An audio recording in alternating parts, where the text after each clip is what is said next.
de un entorno cultural, porque al final pues su padre era escritor, su prima tía Lucy Cabrera era cantante, también era actriz, entonces había un flujo grande cultural que eso hizo que Natalia pues también bebiese y se pudiese desarrollar como escritora, pero tampoco olvidar que ella apenas publicó. Es decir, sus poemas se empezaron a publicar en los 80 cuando ella ya pasaba a los 40. O sea, sí, es verdad, su primer libro fue a los en plan, fue el boom increíble, Estefanía. ¿Qué pasa si esta mujer escribiera eso a los 17 años? Pero es que después hubo ahí unos lapsos de tiempo que entre sus frustraciones amorosas y sus frustraciones laborales, el tener que, porque además Natalia tuvo que prácticamente mantener a su familia, porque como su padre era un hombre que estaba relacionado con la República, pues imagínense en el franquismo, lo que tuvo que pasar esa familia. Entonces, claro, Natalia pues tuvo que hacer frente a esa unión familiar, mantenerla, y eso hizo que ella pues ni pudiese tener tiempo que debería de haber tenido para escribir, y también tú sentirte negada socialmente, sentir negada tu sexualidad, tener que ocultarte constantemente de lo que sientes, de lo que padeces, pues eso también te quita vida para tú poder escribir. Las depresiones y todo hace que uno no esté en disposición de producir, porque al final los artistas sí, están las musas, pero los artistas trabajan. Entonces ella no podía trabajar, tenía una rutina de escritura, pero no la óptima. Es decir, ella tenía que trabajar de secretaria, tenía que hacer otras tantas cosas, y además los problemas personales, eso también hacía que escribiésemos en realidad.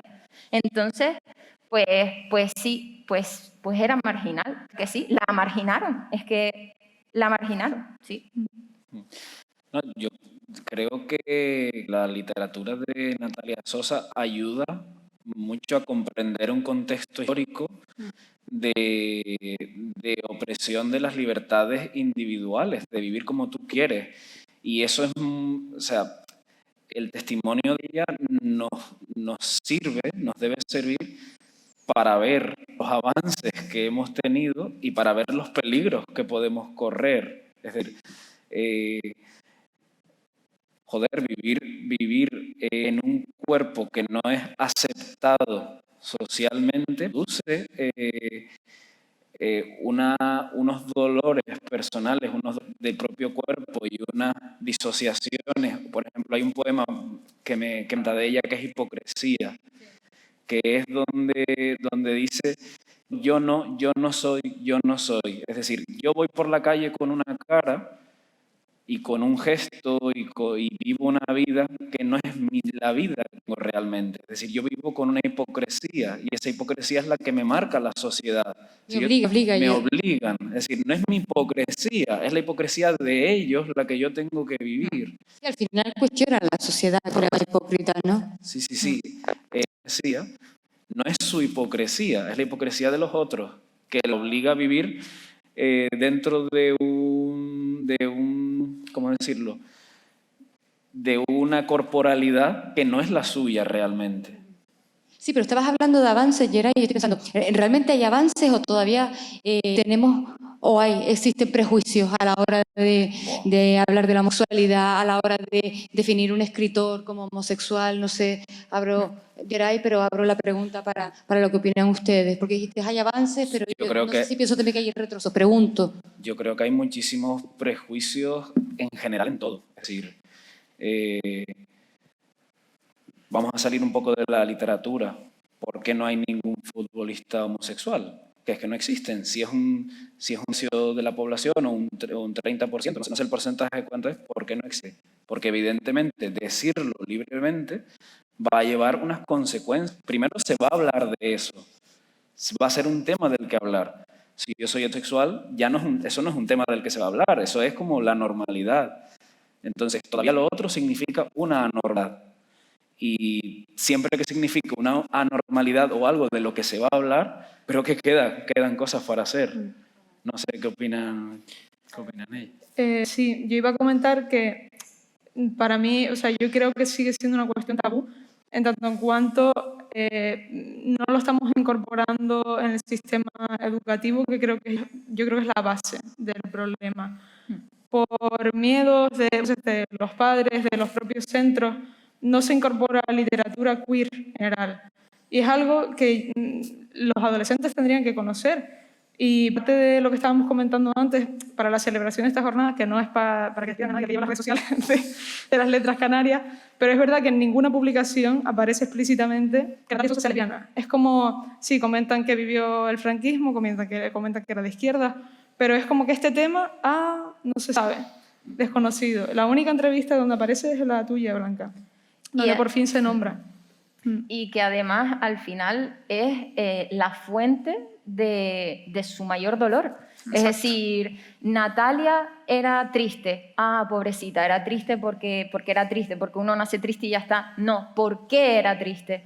¿Por qué Natalia tenía estas depresiones tan grandes? ¿Por qué cuando la gente, a mí Yolanda Graziani hace un par de años la entrevisté para conocer un poquito más a Natalia, y ella decía, Natalia era o muy alegre o muy triste, pero ella no conocía los grises, ella no tenía un punto medio. ¿Por qué ese extremismo de repente? ¿Por qué Natalia no podía entender lo que estaba sucediendo a su alrededor? Es decir, ¿por qué se le negaba tanto? Al final esa frustración te marca como persona.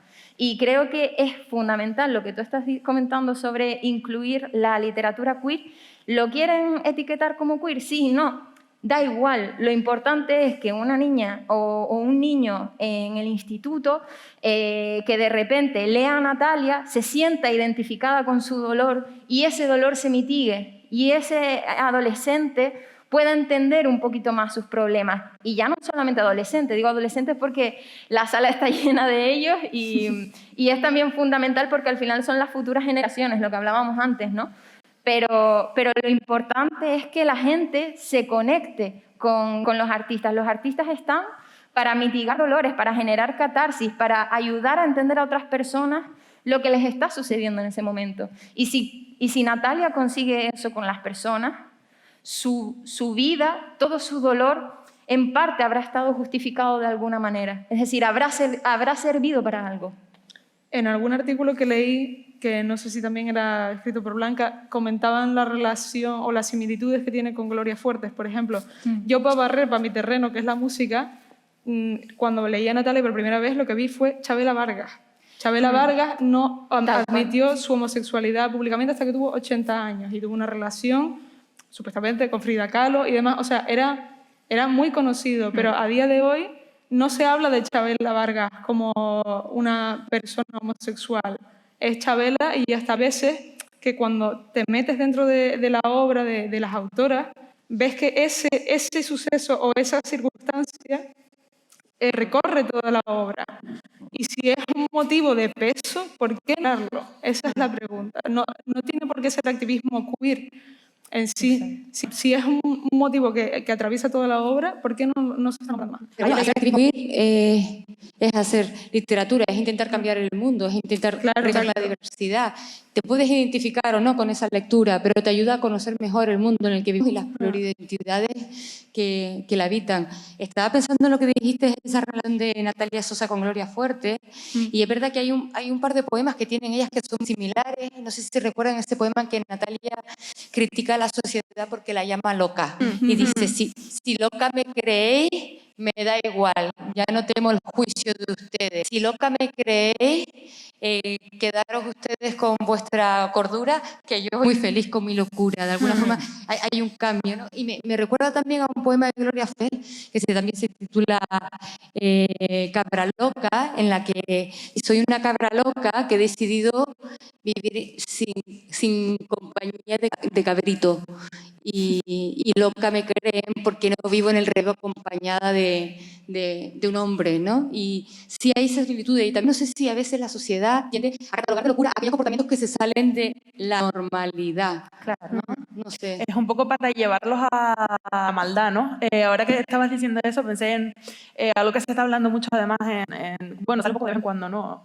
Pero se está hablando mucho ahora en redes, tema de las villanas y los villanos de Disney, que al final se codifican, ¿no? con características queer, o por lo menos los de los 90, porque se identifican con ser villanos o ser villanas, ¿no? con ser malos. Y ahora que se les está intentando ahondar más en esas ideas y decir que en realidad siempre han sido buenas, se les está llevando hacia la norma heterosexual, ¿no? Entonces, al final yo creo que sí, que la etiqueta loca siempre ha estado relacionada con las cosas que se salen de la norma. Y otra cosa que quería comentar un poco, siguiendo lo que estaban diciendo, es que ayer, creo que fue, Mónica, otra escritora, publicó un tuit en el que decía algo así como que ella es feminista, antirracista, pero que su obra no tiene por qué estar al servicio de eso, ¿no? Que cuando escribe una novela no quiere reivindicar nada, o no tiene por qué están intentando reivindicar nada. Entonces yo creo que es algo porque al final yo creo que el avance sí que está en que, por ejemplo, yo sí me puedo hablar, ¿no? mi sexualidad en lo que escribo, pero ¿cómo es leído eso, ¿no? Al final entra en un nicho, en el nicho de lo queer, o en el nicho de la escritura de mujeres, o cualquier otra identidad que se les ocurra, que puede estar en mi mosaico, y se entiende como una reivindicación, ¿no? Como algo que se está forzando a dar un mensaje, cuando realmente quizás yo de lo que estoy partiendo es de una identidad que es tan válida como central, ¿no? Pero al no ser la identidad central, se entiende como algo que está desplazado y que por ello tiene que formar parte sí o sí de una narrativa, no de una identidad que forma parte de la sociedad. De todas maneras, yo en Natalia sí que veo una evolución identitaria, en el sentido que, por ejemplo, en algunos el tú al que se dirige como un amor masculino, y eso lo va abandonando, creo, durante su obra, y unos logros que ella consigue por medio de la poesía. Y además, más allá de esa identidad que está constantemente en búsqueda en su tema, creo que el valor estético que a veces no se, como que a veces tendemos a ver a la autora en su contexto social, sus condiciones personales dentro de la obra, pero es que los poemas por sí mismos, estéticamente, son buenos. Eso creo que es algo que tenemos que reivindicar, que estamos ante una autora que escribe bien, que habla de que refleja una época, de que refleja unas condiciones identitarias personales, etc. Es una buena autora. Y cuando vuelvo a Muchacha sin nombre, es que tenemos que nos emocionamos con ese libro, porque son buenos poemas. Sí, porque además tiene un gran del código lingüístico, del ritmo poético, que Sí, no es fácil, del ritmo poético, del metafórico, ¿no? Juega con las connotaciones de la palabra. Eso lo comentaba yo, Paula, esta mañana, que se ve muy claro que es una autora que ha bebido cultura desde muy niña. Es decir, que ha estado en un entorno cultural, intelectual, que ha leído bastante, porque desde su primer poema con 17 años, normalmente cuando un autor o una autora escribe sus primeros poemas y no viene de ese entorno, son poemas más. Pero ella escribía bien desde los 17 años. Es decir, no estamos ante una autora que tiene una formación intelectual, que sabe lo que hace. Es decir, que no escribe poemitas para entretener la tarde, sino que va a hacer literatura y hace buena literatura. Sí, porque uno de los primeros poemas, me estaba acordando por lo que dijiste antes, Marión, es aquel poema en el que le interroga al Dios en el que ¿Por cree qué, y le Señor? pregunta... ¿Por qué imprimiste alma en mí o algo así? Era. Sí, ¿por qué me hiciste pecado? ¿Por qué, además en un Dios yo creo, por qué me convertiste en pecado? ¿Por qué no me dejaste convertida en barro? ¿Por qué no me hiciste senda, camino, cabra, vaca? Yo qué sé, ¿por qué me hiciste así para sufrir? Ese Dios en el que creo que de alguna forma es como inicia ella esa poesía que empieza ya fuerte, Es ¿no? muy intensa porque además aunque hay muchos elementos a su alrededor, como por ejemplo el cristianismo, ¿no? Se dice a sí misma cristiana, ¿no? Y cree en Dios, pero desde un punto de vista espiritual. Y yo entiendo, a pesar de que yo soy atea y no creo en ningún Dios, yo entiendo que Natalia necesitase esa figura espiritual que un poco liberase su dolor, algo en el que ella se pudiera apoyar para poder reflexionar sobre todo lo que estaba pasando a su alrededor, porque al final lo que comentabas antes de etiquetar solamente a un autor, pues Natalia ahora es lesbiana y solamente es queer y solo se le estudia desde esta perspectiva.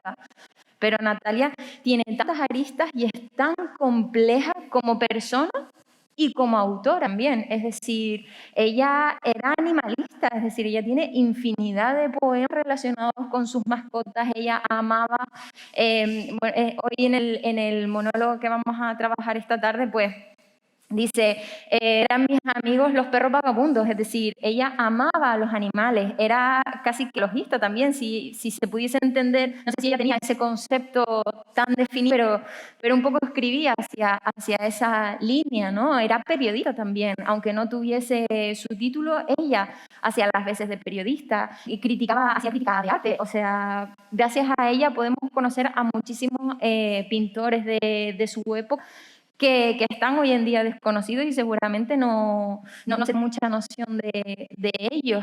Entonces, el que sea esa bolita llena de alfileres, ¿no? Hacía que picara a todo el mundo, ¿no? Es decir, éramos un ente que yo creo que en parte incomodaba por eso mismo, porque estaba cuestionando siempre y porque ese Dios al final era el techito que la cobijaba de tanto dolor. Yo creo que todas las cuestiones que estabas comentando, incluido el hecho de que aparezca Dios tan recurrentemente en su obra, tiene que ver con esa sensibilidad de la que estaba comentando Yaray, que se ve que la tiene desde muy joven. O sea, y el tema de Dios me parece porque se acerca desde una espiritualidad, desde un tono más místico, más desde una búsqueda personal, más que desde una búsqueda de un auxilio. Y me parece curioso porque esa aproximación no se daría si de base no hubiese un conocimiento muy formado. Yo siento que hay poetas que se dejan comer por el lenguaje, lo cual tampoco, no estoy diciendo que sea algo malo, me parece estupendo. Y luego hay poetas que se comen el lenguaje, ¿no? Y Natalia es un poco así, porque al final yo cuando leo un poema suyo veo como muchas capas de repente que se superponen de un poema a otro, ¿no? Y de repente las coge todas y da un giro con el que esboza una idea de forma absolutamente perfecta y que al final le da sentido a todo lo anterior e incluso a poemas anteriores, ¿no? Entonces, eso me gusta mucho. A mí me suena una cosa que ahora que por fin tengo la mayor parte de la obra en libritos, me he dado cuenta de que hay una serie de temáticas que son recurrentes de su juventud hasta el fin de sus días. La tristeza y la soledad constante, a veces más desgarradora, a veces menos, pero es como que tiene una serie de temas a los que siempre vuelve. Resulta súper curioso porque es muy complicado que la obra de un solo artista se mantenga tan estable en algunos temas durante tantísimos años. Y además son temas que evolucionan, ¿no? Un poco sobre sí mismo. Al final, la soledad de la que se habla al principio no es la misma, que sí es la misma realmente, solo que ha crecido como crece una persona, ¿no? Al final, siento que su obra es orgánica en sí misma. Sí. No los poemas por sí solos, sino la obra de Natalia Sosa en general. Y que además, a pesar de que existe esa evolución, pues como persona y también como autora, cuando lees un texto de Natalia, sabes que es Natalia. Es decir, da igual que sea una crítica, da igual que sea un poema, una novela o una carta, es Natalia. Y tener esa personalidad, ese espíritu, esa sensibilidad, es tan raro que ha sido un error que se produjo. Es decir, es el momento, pero podría haber sido el momento antes. De alguna forma yo creo que a veces ya perturba un poquito su poesía, no sé, trastoca un poco el orden establecido, esas pautas con las que nos vamos educando, ese sistema normativo en lo que nos van educando de pequeños, y viene ella y le da la vuelta a todo, ¿no? Y dice, y al terminar el poema no sabes ubicarte, ¿no? Por eso decía antes ese constante cuestionamiento que lleva Natalia Sosa a través de su poesía y que invita, de alguna forma, al público lector a pensar, a darle la vuelta a la realidad, a cuestionarla, a que no nos traguemos todo tal cual nos los han dado. Por lo mejor existen otra versión de la vida, otras realidades que no conocen, o que no conocemos, o que no nos han presentado. No sé qué opinan de esta perturbación. Por lo menos para mí, la poesía que más me interesa es aquella que coge que parecen sencillas y le dan un giro lingüístico incluso a la frase, a la forma de decir, a la combinación de las palabras, de tal manera que dice mucho más de lo que aparentemente dice. Es decir, una poesía que no es rimbombante en el sentido de palabras rebuscadas, de palabras difícil de entender. O sea, tú lees un poema de Natalia Sosa y creo que cualquiera en general podría entender la mayoría de las palabras que están en el poema, pero que dicen mucho más de lo que aparentemente siendo. Y eso creo que es una de las capacidades más difíciles de la poesía. Es decir, buscar palabras sencillas para decir algo mucho más complejo. Y romper las estructuras normales del lenguaje, darle giro a las frases, a la estructura de las frases, crear imágenes insólitas en cierta manera. Romper con la forma de leer, romper con la forma de leer, con la forma tradicional en la que nos enseñan a interpretar textos, pregunto. Es que desde que tú estás, yo creo que desde que tú estás viendo la forma, ¿cómo decirlo?, normal de lectura, ya rompes también la forma de leer, o das una imagen nueva de lectura y que es lo que decía ella antes, que es totalmente personal de estilo y que ya te diferencia como a ella la diferencia como escritora de otros escritores y de otras escritoras, que cuando tú lees un poema dices, eso imagina, esto lo tiene que escribir ella porque es la típica imagen que ella construye, la forma de ella de pues hacer arte con el lenguaje. Yo creo que el mayor ejemplo de lo que estás comentando, Yeray, es a lo mejor en Memorias de una mujer apátrida. Todos los poemas tienen la palabra patria y todos los poemas son distintos y todos los poemas hablan de lo mismo, pero son distintos y son un montón de poemas. Eso demuestra su versatilidad, es que detrás de cada verso es como si vieras unos duendecillos, ¿sabes? Colocando palabras. Está todo súper pensado y a la vez súper naturalizado. Es increíble cómo ese poema en concreto es capaz de hablar de un mismo tema y sin que tú te canses, sin que el lector se canse. ¿Y cómo interpretan ustedes ese poema? El último poemario que se escribió ya póstumo, que se titula Poema de una mujer apátrida, el sentimiento de apátrida al que ella habla en ese libro, ¿qué significado, qué sentido le dan? Yo, bueno, si quiere hablar otro... No. Yo ella toda su vida está buscando un lugar en el que encajar, porque no encaja, obviamente, en España del momento, y tiende a crearse con un alter ego, pero no solo un alter ego, sino una realidad donde ella esté cómoda. Y al final yo creo que ese poemario de que se dio cuenta de que la culpa de haber sido marginada no era suya y que no tenía que renegar de su lugar en el mundo, sino precisamente aceptarse como era y mantenerse firme. Es patria metafórica, digamos, no es un sitio como tal. Su patria álmica, Ujú, al final es lo exacto. que ella hablaba. Sí, al final buscar un lugar de pertenencia, ¿no? Cuando te rechaza tu entorno. Además hay un poema en el que le habla o habla de una compatriota. Al final es un lugar compartido con otras personas que están en la misma situación, que tienen la misma, quizás la misma identidad, el mismo rechazo, ¿no? El micro. Estaba con las gafas y el micro. Ha salido la palabra queer y a lo mejor los estudiantes que nos están acompañando escuchan la palabra queer y no tienen muy claro el significado. Si tuvimos que comentar qué significa ser una persona queer o qué es lo queer, ¿cómo se lo explicarían? Lo digo por llegar un poquito más a que también se sientan integrados y que no digan palabras extrañas y digo, ¿pero qué están hablando aquí ahora esta gente? ¿Qué es de queer? A ver, queer al principio era un adjetivo despectivo que se utilizaba en inglés y se llamaba raro. Entonces a todas las personas que no entraban dentro del canon, que ya lo hemos comentando, se las denominaba personas queer. Al que lo que hemos hecho desde colectivos de los raros, entre muchas comillas, es dar ese calificativo como algo sobre lo que erigirnos, no como un insulto, sino somos personas queer. Dentro de lo queer entra todo lo que no esté en la norma, sobre todo cuando hablamos de homosexualidad, de personas trans, de todo lo que sea, digamos.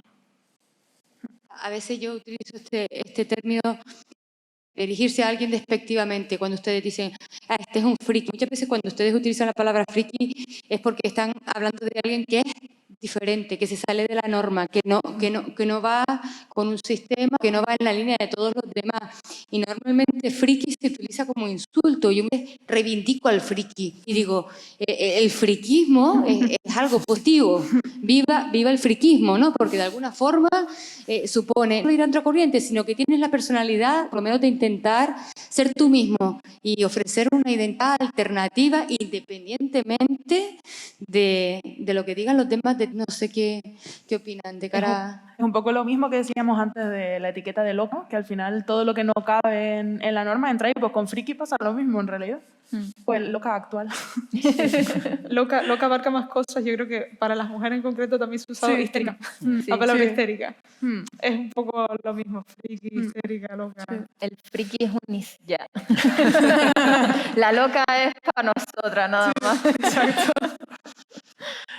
¿Qué le dirían al alumnado que está acá, a las personas que nos están escuchando, sobre por qué deberían leer a Natalia? ¿Qué les va a aportar? ¿Por qué es importante su lectura? A ver, yo primero, pues hay que acudir a Natalia por su calidad. Creo que eso es incuestionable. Y ya un poco quizá tirando del hilo de lo que hemos hablado, porque para mí son cosas que no están separadas, ¿no? Creo que al final también es importante por descubrir otras formas de escribir, ¿no? Porque se puede escribir de otra manera, incluso como les decía antes, con la duda. Cuando estaba en bachillerato, un profesor de lengua, que si me está viendo le mando saludos, nos dijo que solo se puede escribir con calidad si tienes más de 40 años. Y yo eso siempre, o sea, mi mente siempre lo extendió, solo puedes escribir con calidad si tienes más de 40 años y eres un hombre, porque al final es como, bueno, los temas que están debajo no valen, no son ensayos, y al final siempre que acudo a autoras que escriben de una manera que las aleja del canon, incluso conscientemente, me acuerdo de eso, ¿no? Y en mi mente le hago un gesto muy feo que no se puede hacer aquí a ese profe. Pues yo creo que Natalia, sobre todo, es cercanía. Así que creo que es una autora maravillosa para descubrir en la edad que tienen ustedes. Así que creo que es súper necesario porque transmite, como él comentaba, de una manera súper sencilla cuestiones que si no entienden ahora, lo irán entendiendo a lo largo de sus vidas. Lo bonito de autoras como Natalia es que siempre las podrá acompañar. Es decir, yo tengo unos ciertos autores que voy revisando a lo largo de mi vida y que siempre me acompañan. Natalia es una de ellas, que dependiendo en el momento en el que están descubrirán cosas nuevas.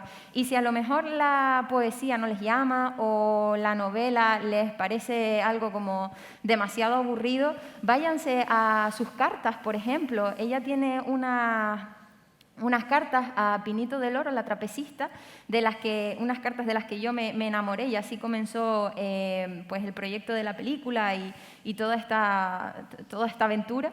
Y es increíble cómo ella te relata su día a día de una manera tan poética, pero tan cercana, tan voraz, tan casi que como un vómito de dolor constante, un vómito de alegría. O sea, Natalia era, decía el otro día su sobrino, era intensidad. Vivía su vida al límite, pero no porque fuera en un Fórmula 1, sino porque vivía la vida emocionándose al 200%. Entonces creo que eso en una etapa adolescente es fundamental y creo que les puede llegar y podrán entender muchas cosas de su propia vida gracias a ella. Yo les invito a que se adentren en el mundo de Natalia, porque si no es una cosa, es otra. Es tan versátil como autora que si no es el tema de la homosexualidad, les va a llamar por lo cuidados que están los versos. Si no es por eso, a lo mejor les llama por el tema de Dios. Si no es por eso, es que tiene muchísimos frentes desde los que acercarse a su obra. O sea, siempre habrá algo que les llame la atención. Entonces creo que cada uno puede encontrar la parte que le gusta de Natalia si la releen. Yo estaba pensando que de alguna forma la invisibilidad que ha sufrido la mujer a nivel social se puede extrapolar también al mundo de la cultura, ¿no? Y cuando la mujer ha entrado en el mundo de la cultura, se ha cuestionado su profesionalidad, ¿no? No sé si de alguna forma el no ofrecer referentes literarios desde la educación supone también cuestionar o partir de cierto cuestionamiento de la profesionalidad de las mujeres, porque no nos debemos olvidar que aquello que no se nombra No existe. no existe.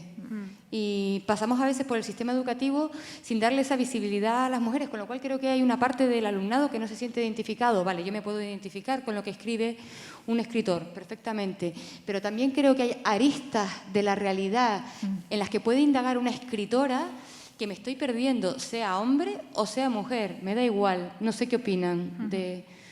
Totalmente de acuerdo contigo. No tengo nada que añadir porque estoy totalmente de acuerdo tampoco. Sí. Es que además, cuando Natalia se niega su identidad, cuando en el poema de Muchacha sin nombre, no soy Natalia, jamás nací, o si nací fue muerta, nosotros como sociedad hemos matado a Natalia. Porque si no la leemos, si no la compartimos, si no la vivimos, está muerta. Es decir, no existe, está dentro de un cajón y ahí seguirá cogiendo polvo hasta que el libro desaparezca. Y lo fundamental de la educación precisamente es impulsar la existencia de todas estas figuras marginales que nos pueden aportar muchísimo. Yo creo que quizá en el sistema educativo a veces hay demasiado apego al currículo que es bastante encorsetado en algunos sentidos y que a veces yo creo que debe ser un trabajo incluso del propio profesor o profesora individual el decidir, pues me voy a saltar aquí porque hay ciertos temas que no se tratan en el currículo y que si alguien que no da clase, en general son los que hacen los currículos y demás, no lo pone, pues lo voy a poner yo. Y creo que debe ser a veces algo de militancia del profesor, no militancia política, sino de una militancia de ofrecer todas las realidades de la literatura. Sí, de activismo social, de alguna forma, ¿no? Sí, Pero a lo mejor no queda condicionado de alguna forma a la sensibilidad o la concienciación de determinados profesores y entonces no estamos dando la igualdad de oportunidades a todo el alumnado. Es el problema, que habría que llevarlo al currículo. Es decir, que haya una multiplicidad de voces y que no sean las 4 voces de siempre. Pero igual, o sea, si hablamos de literatura masculina, igual que se estudia Manuel Machado y no se estudia Pedro García Cabrera, por ejemplo. O sea, son cosas del currículo. ¿Por qué Manuel Machado, que es un poeta mediocre, se estudia y no Pedro García Cabrera, que a mí me parece un gran poeta? Pues igual con Natalia Sosa y muchas... O sea, se podrían sacar muchos nombres. Y también creo que por parte de las instituciones no está existiendo, igual ahora se está empezando a ver, pero no ha existido una intención de acercar la literatura a las nuevas generaciones. Las nuevas generaciones no están en los libros, las nuevas generaciones están en Twitch, las nuevas generaciones están en YouTube, están en Instagram, pues tenemos que llevar la literatura hacia Instagram para que compartan poemas con fotografías, generar contenido que acerque a las nuevas generaciones, no obligar a las generaciones que ya se están formando y hacerles un mataleón, estrujarlos y decirles, no, tienes que mirar hacia el libro. Hay maneras de comunicar que no se están realizando de la manera que quizás se debería de realizar para llegar a esta generación Z, a esta generación... Bueno, ya los millennials estamos ya a una edad que ya nos podemos ya nosotros buscar las cosas, ¿no? Pero la generación Z que está saliendo, tenemos que acercarlo a ello. Y no es malo compartir literatura por Twitch o por, yo qué sé, Instagram. Lo digo ahora porque se me metió eso en la cabeza, pero... Cualquier medio que acerque, porque la literatura no es elitista, la literatura debería de ser como el aire, como comerte un plátano, es necesaria y por eso tienen que consumirla. También creo que es importante reformular qué literatura se acerca, ¿no? Porque al final cuando estás en el instituto te mandan unas lecturas obligatorias que, vamos a ver, yo por ejemplo empecé a leer relativamente tarde, porque entendía que la lectura era eso, ¿no? No me pongas la regenta. No me pongas a la regenta, ponme pancita de burro, por ejemplo. No sé, creo que eso también es importante porque al final ahora mismo no estamos hablando tanto de formar, estamos hablando de acercar, ¿no? De un poco enganchar para que ya cada una y cada uno se haga su camino lector. Yo creo que el sistema educativo peca mucho de sobreinfantilizar a los adolescentes y también, en el otro polo completamente opuesto, sobreexigirles que entiendan Doña Perfecta de Galdós o que se lean unos tochos enormes. O sea, creo que en ese sentido lo que decía Yeray es muy importante porque el currículum en el que se basa la educación ahora mismo está obsoleto. Está completamente obsoleto y las lecturas obligatorias, entiendo que hay algunas que sí que deben quedar, por ejemplo el Lazarillo que siempre se suele dar y tal, pero luego hay otras cosas que son infumables. Sí. Son infumables para adolescentes. Que tú estés dando en tercero de la ESO el Renacimiento desde un enfoque de clase magistral, leyendo unos poemas súper crípticos, o sea, me parece que es que no es la mejor forma de llegar a los adolescentes. La mejor forma a lo mejor es lo que comentaba Arima, en plan, hacer un canal de Twitch o simplemente salirnos de ese elitismo, que también a veces caemos en un río un poco endogámico en la literatura, de solo los literatos con los literatos y ya está, y nos salimos de ahí, y al final hay gente, adolescentes, jóvenes, que tienen otros intereses, pero que de repente un día resulta que leen un libro y les cambia completamente la visión de la literatura. Mira, a mí cuando era adolescente me aportó 1000 veces más leerme la saga Crepúsculo que leerme Doña Perfecta, porque al final eso me abrió la puerta a leer otras cosas y al final por eso he leído. Es decir, si solo hubiera leído Doña Perfecta cuando me lo mandaron en el instituto, igual no habría seguido leyendo. Sí, sí, con los respetos a Con todos los respetos, también respetos a Estefanía. Sí, sí, sí. No, sí, no estamos negando la calidad, obviamente, de determinados autores que conforman el canon. Estamos quizás hablando de cómo adaptar determinada lectura a la edad para, en vez de producir rechazo hacia la literatura, conseguir lo contrario, un acercamiento a la literatura, ¿no? O que no le tenga miedo a la literatura. Yo a veces pienso en alumnos de tercero de la ESO leyendo o comentando un poema de Quevedo, que yo cuando lo trabajé en la facultad dije, mi madre, espérate a ver, ¿esto qué es? ¿No? Me costó. Claro, luego caemos en Claro. estupideces del tipo versión adaptada del Lazarillo de Tormes para que lo entiendan. Claro, es que a lo mejor no tienen que estar dando un texto que es complicado, que luego en la historia sea sencilla, no implica que el texto no tenga su dificultad. A lo mejor no tienes que estar dando el Lazarillo de Tormes en segundo de la ESO, porque acaban de salir de primaria. Tienes que estar dando Ponsaburro, por ejemplo, empezar por la actualidad, captarles por ahí, que es lo que más cercano les llega, Yo y luego creo- ya meterles en fregado. Yo creo que se puede leer cualquier texto de la historia, sea cual sea, pero que hay que leerlo. Es decir, que muchas veces los profesores de literatura nos obsesionamos con analizar. Y no hay que crear críticos literarios, hay que crear lectores. Y entonces para crear lectores hay que leer y emocionarse con los poemas, ya sea del Renacimiento, actual, de cualquier momento que sea. Porque la literatura está hecha para emocionarse primero, para leerla y sentirla tuya. Entonces, si tú no lo has leído y no lo has sentido tuyo, de nada vale analizarlo. De nada vale buscar que el río aquí significa la muerte, porque en este poeta el río es la muerte. Si tú no te lo has leído en silencio, tú solo, tú sola, en tu casa, en un espacio que te permita la calma, porque claro, ahora vivimos todos rápido, ¿no? Todo es, publico una historia en Instagram y el crush me envía una llamita en la reacción. Y ya te hace el fin de semana. Y ya está, ya eres feliz, ¿no?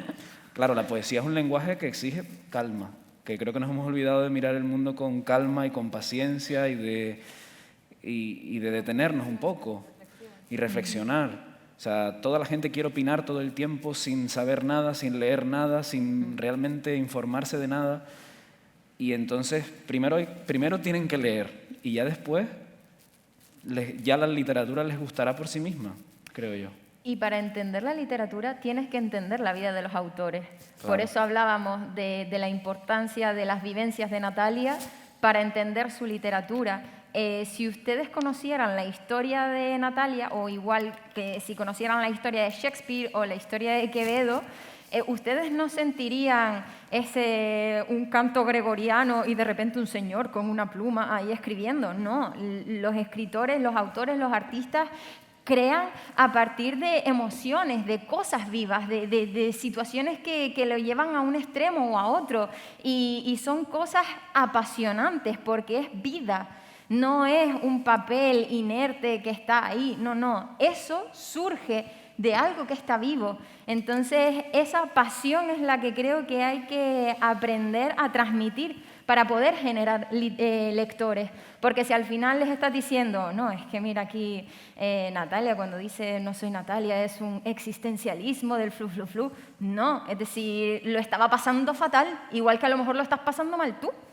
Entonces, de repente, ahí es donde se conecta. Antes hablaba con Blanca, yo me acuerdo de Tomás Morales porque a mí mi profesor de literatura canaria me dijo que fumaba opio y que se iba con prostitutas. Y yo ya conecto enseguida eso. Sé que Alonso Quesada tenía tuberculosis y entiendo el porqué de la umbría. Pues lo mismo con Natalia, lo mismo con todos los autores. Es súper importante humanizarlos, saber de dónde vienen, conocer sus historias, porque eso va a fijar muchísimo su literatura en nuestras mentes y en nuestros recuerdos.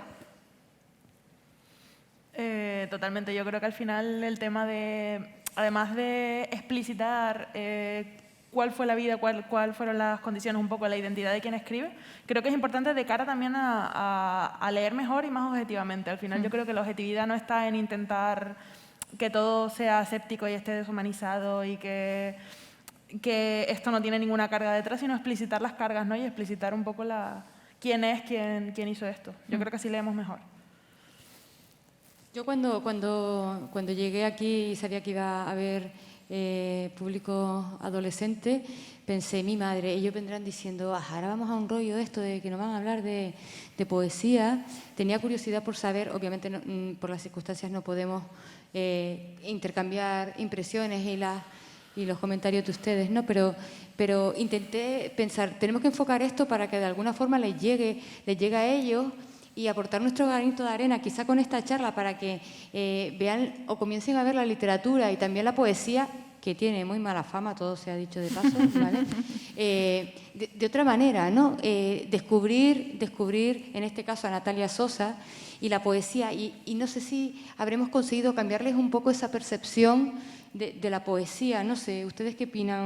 O cómo hacerles cambiar esa concepción de la poesía que pueden traer. Ojalá. Yo iba a proponer que a lo mejor, como estabas hablando de Natalia, muy en abstracto, ¿no?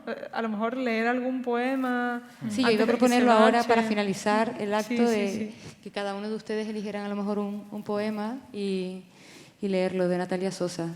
Para que ellos digan, bueno, tanta Natalia, ¿qué pasa aquí? No sé, vamos a ver. A ver si al final va a escribir fatal y me están vendiendo aquí la moto. No era para tanto, ¿de qué me están hablando? No sé, si les apetece leer un poema de Natalia, acercarles la poesía, por lo menos invitarles y crear una serie de expectativas para animarles a leer y a conocer a Natalia. Deja buscar porque tenía... aquí está. Vale. Yo había marcado un poema que se llama Cuerpo Mío, que me encanta porque me encanta. Mi tema favorito de poesía es el cuerpo, entonces me gusta. Cuerpo mío. Cuerpo, desnudo y frío en la estación más cálida. Hoy compadezco y lloro sangre y la sangre que soporta, como única espiga temblorosa en el aire, indiferente soplo a los ojos del hombre. Aromático árbol vulnerable, unido al alma, y el alma unida a ti sin desprenderse nunca. Eres mi hogar de huesos y de carne, mi única entidad, lo que me lleva siempre. No quisiera saberte abandonado al dolor acechante, el que espera el instante mortal de mi flaqueza, ni verte derrumbado, sencillamente solo. Arrasadas tus ramas, jadeantes tus pétalos, ni idos para siempre el olor del jazmín, las gotas de la lluvia, el mar triste y cercano. Habrá un día en que el hacha del leñador supremo tale bruscamente las aspas de tu alma y caigas, como tantos, a los pies de la muerte.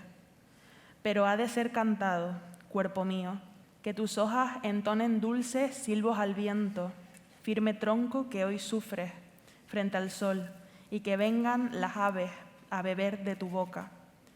Que nunca, nunca sufras agónica prisión, que nadie crucifique tu forma de manzano, que te dejen tendido mansamente, absorbiendo la luz junto al brillor del agua, sencillamente solo, árbol pequeño y frágil, que el dolor no mancille tu tallo leve y blanco.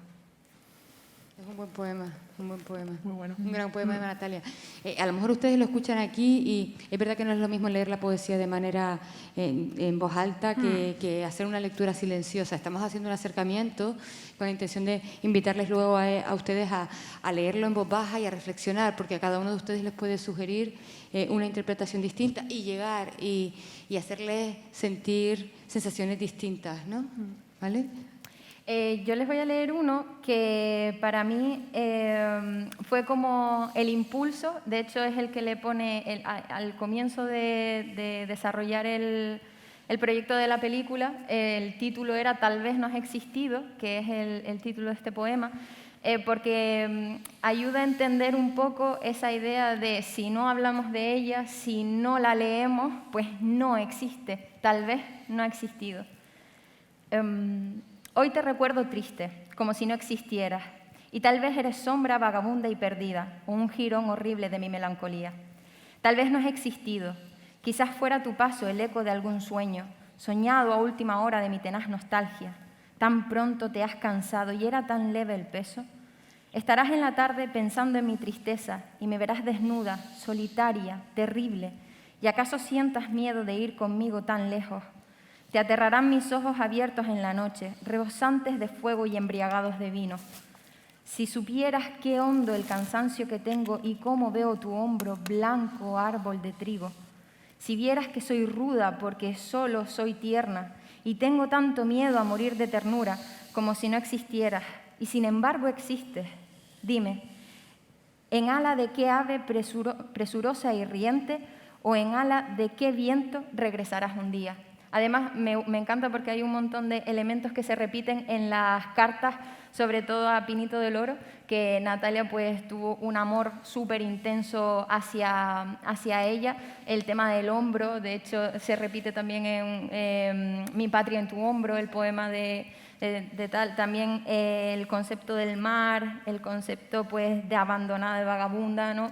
Todo esto pues siempre está como muy presente en su literatura. Bueno, voy a leer yo uno de sus poemas más conocidos, que es el de Muchacha sin nombre, que lo hemos citado varias veces.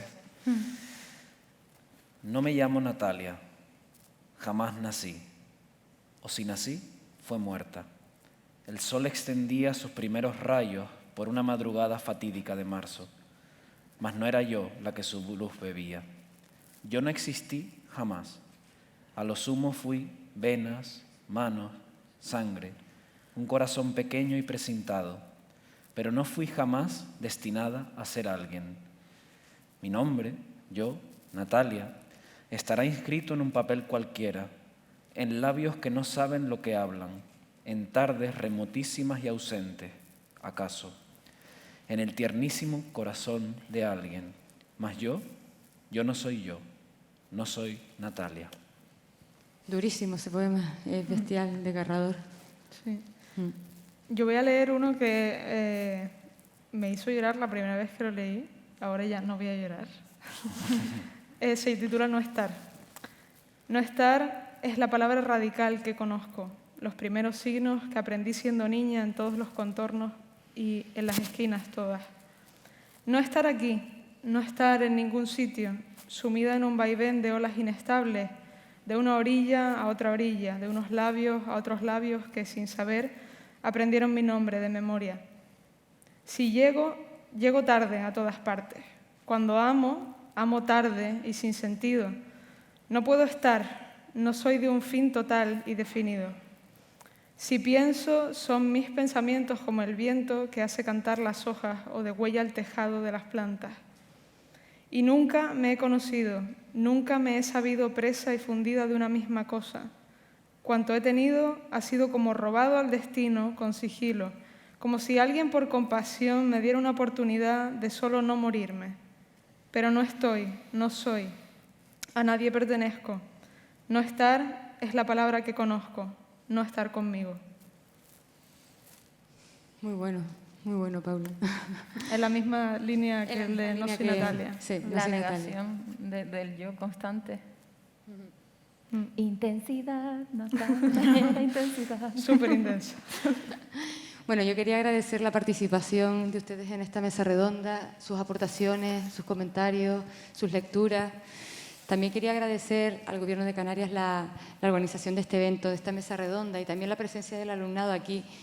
Esperamos no haberles asustado con la poesía, esperamos haberles acercado un poquito más a la poesía, y también el despertarles la curiosidad por comprender que hay otras identidades que hay que descubrir, otras pluridentidades que conforman el mundo, porque la literatura nos ayuda a identificarnos o a conocer mejor el mundo en el que vivimos, y también por lo menos despertarles el gusanillo de llegar a casa y aunque sea bucear en internet y buscar algo de Natalia Sosa para encontrar nuevos referentes en los que identificarse. Muchas gracias a todos y a todas por su participación y su colaboración. Y a ti, Blanca.